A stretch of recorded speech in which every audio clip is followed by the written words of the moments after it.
솔로지옥으로 유명세를 얻은 송지아씨가 유튜브, 인스타 등에 게시했던 옷, 가방, 목걸이 등의 제품이 정품 제품이 아닌 짝퉁 제품이라는 것이 밝혀져 논란이 되었습니다.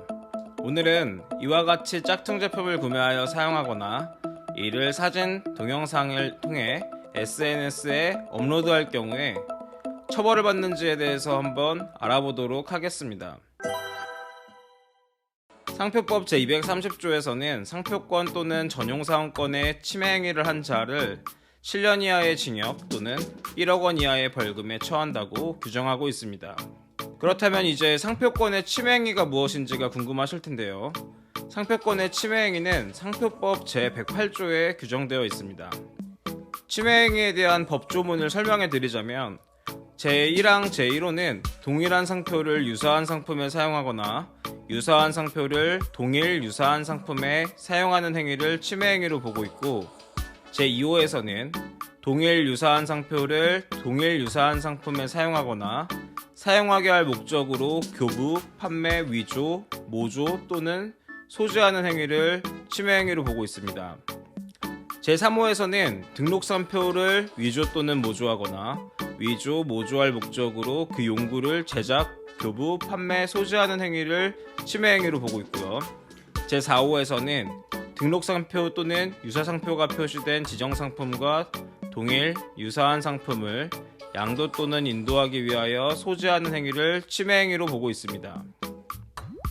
상표를 사용한다는 표현이 반복되는데, 상표를 사용한다는 의미는 상품에 상표를 표시하거나 상품에 상품을 표시하여 양도하거나 상표를 표시하고 광고 등의 행위를 하는 행위를 의미하기 때문에 짝퉁 상품을 착용한 송지아씨의 경우에는 상표를 사용한 행위라고 보기는 어렵습니다.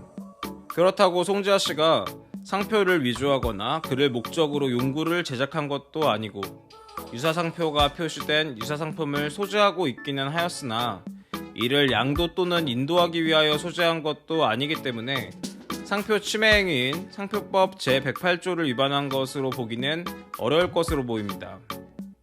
짝퉁 상품의 경우 상표법뿐 아니라 형법상의 사기죄가 같이 문제가 되는 경우가 많습니다.